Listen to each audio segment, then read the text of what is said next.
आखिर में जब काफिला चला गया तो कहा सरकार आप तो बैठ जाइए, मेरा गाड़ी पवित्र हो जाएगी। तो स्वामी महाराज उसके आग्रह को टाल ना सके और 5 मिनट के लिए बैठे उस गाड़ी में, हम भी बैठे थे। खैर, अब आगे यात्रा जब चली है, दिल्ली में जब पहुंच गई यात्रा,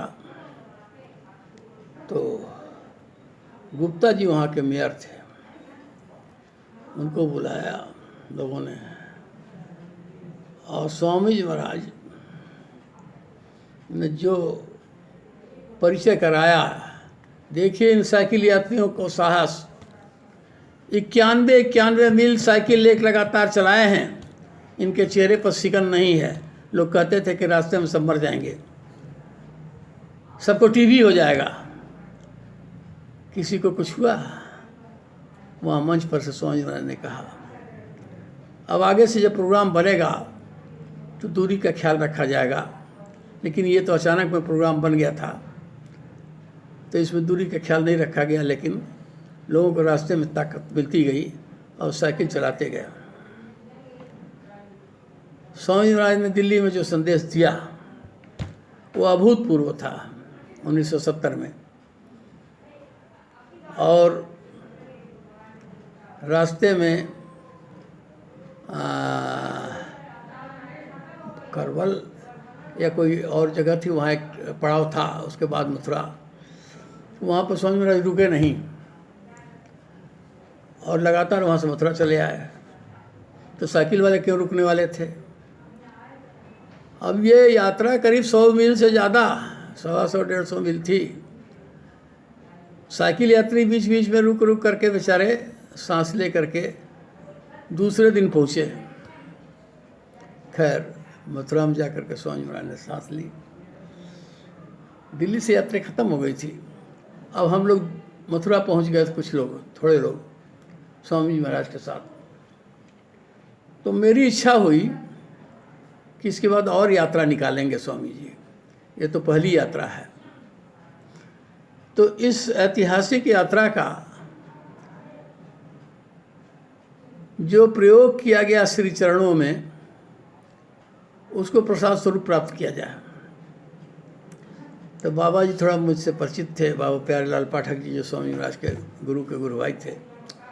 तो मैं गया बाजार से, बाटा से एक जूता 8 नंबर का खरीद के ले आया और पीछे हाथ पे छिपाया हुआ था। बाबा जी से मैंने कहा कि वो जूता दिला दीजिए और ये जूता उनको पहना दीजिए।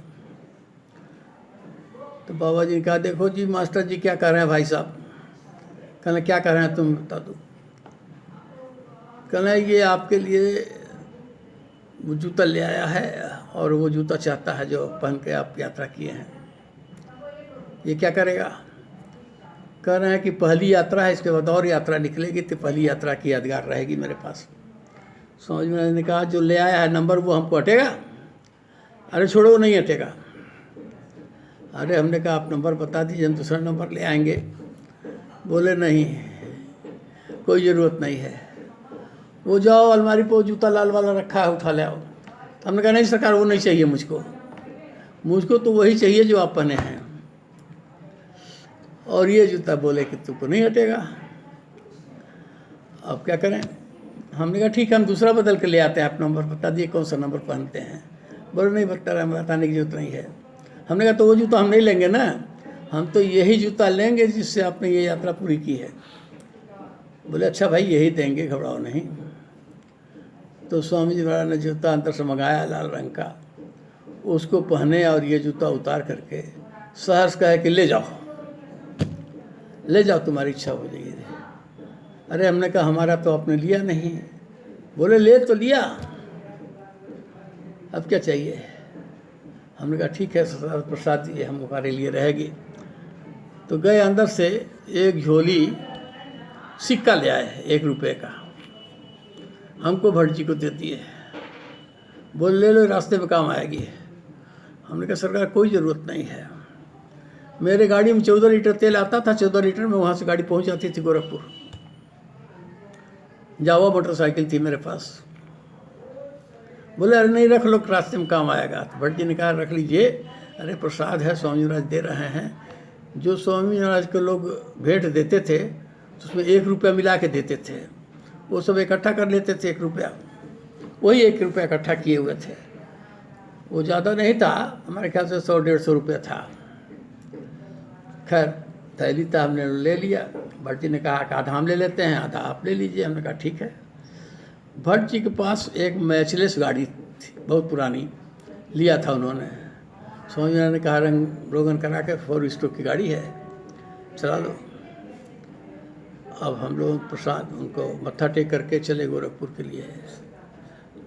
जब गोरखपुर के लिए चले वहाँ से, अब 2 ही आदमी हम लोग साथ में थे। किसी तरह से रुकते रुकाते हम लोग आ गए बस्ती तक। रात तक शाम हो गई थी। तब तक हॉस्पिटल के सामने थोड़ा सा जैसे ही शहर ख़त्म हुआ, मैंने थोड़ी सी स्पीड बढ़ाई। एक बच्चा मेरे गाड़ी के सामने आ गया। मेरी गाड़ी पलट गई ब्रेक लगाने पर। खैर बच्चे को ज़रा सा चोट लगी, लोग भीड़ आ गई। भट्ट जी ने कहा अरे जल्दी से इसको मरण पट्टी कराने के लिए कुछ पैसा दीजिए, भागो यहाँ से, नहीं तो मारपीट का भी मारपीट पड़ेगी, तुमको मार पड़ेगी। हमने कहा अच्छा ठीक है। तो हमने उसको 10 या 20 रुपया दिया। उस समय 20 रुपये बहुत होता था 70 में। जब मेरी साइकिल गाड़ी उठी तो देखा कि बाएं तरफ जिसमें किक लगा हुआ है उसी से ब्रेक भी, गियर भी लगता था और उसी से किक भी लगता था। वो था ही नहीं, उसमें टूट गया था। अब गाड़ी स्टार्ट कैसे हो? अब भागना जरूरी था क्योंकि भीड़ इकट्ठी हो जा रही थी। तो एक आदमी ने कहा ये गिरा हुआ है, इसको रख लीजिए, मैं अब धक्का देता हूँ, गाड़ी स्टार्ट हो जाएगी। अब गियर में है। उसने धक्का दिया, गाड़ी गियर में थी। हम लोग स्टार्ट करके आगे बढ़ गए हैं। आगे बढ़ गए, रात हो गई थी। तो थोड़ी दूर जा करके फिर बनवाया उसको। अब रात को चलना संभव नहीं था तो वहाँ ठहर गए। थोड़ी दूर आगे आने के बाद अब पैसा वही काम आ रहा है जो स्वामी महाराज दिए थे। उसके बाद भट्ट जी की पुरानी मोटरसाइकिल जो थी 4 स्ट्रोक की, उसको झक्कड़ जइया हम लोग कहते थे, और नाम उसका मैचलेस था, मिलिट्री की गाड़ी थी। उसका चेन टूट गया खलीलाबाद के पास। अब क्या होगा रात में? चेन कोई बनाने वाला नहीं था। तो हम लोगों ने कहा चलो भाई खलीलाबाद में कहीं ठहरते हैं गांव में। चेन उठा लिया गया, गांव में ठहरा गया। दूसरे दिन सवेरे जा कर के किसी दुकान पर चेन उसको जुड़वाया गया। तो फिर गाड़ी स्टार्ट हुई और सवेरे 8 बजे हम लोग 7-8 बजे गोरखपुर पहुंच गए। घर पर कोई खबर नहीं दिया था कि कब मैं चल रहा हूं, कब पहुंचूंगा। जैसे ही घर पर हार्न लगा, हमारी माता जी उठ के आई, अरे आ गए हैं, आ गए। हमने कहा देखिए स्वामी महाराज की बड़ी कृपा थी। रास्ते में 2 जगह गाड़ी खराब हुई, एक एक्सीडेंट भी हुआ, लेकिन कुछ बाल बांका नहीं हुआ। गाड़ी का मेरा गियर टूट गया था, रास्ते में मिस्त्री ने निकाल कर लगा दिया। कहने का मतलब यह है कि हर समय हाथ रहता है। जब उन्होंने इतनी लंबी यात्रा प्लान किया जिसमें एक एक पड़ाव की दूरी करीब 60 मील, किलोमीटर नहीं मील, 60 मील 70 मील रहता था, और लोग बिना रुके चलते रहे, और शाम को जो सत्संग मिलता था तो ताजगी आ जाती थी। ये संकल्प का प्रसाद था। और वो प्रसाद स्वामी महाराज से जो मैंने चरण पादुका का प्राप्त किया आज भी मेरे पास मौजूद है। 70 की यात्रा का यही मेरा स्मरण है। 1 मिनट। जय गुरुदेव। जय।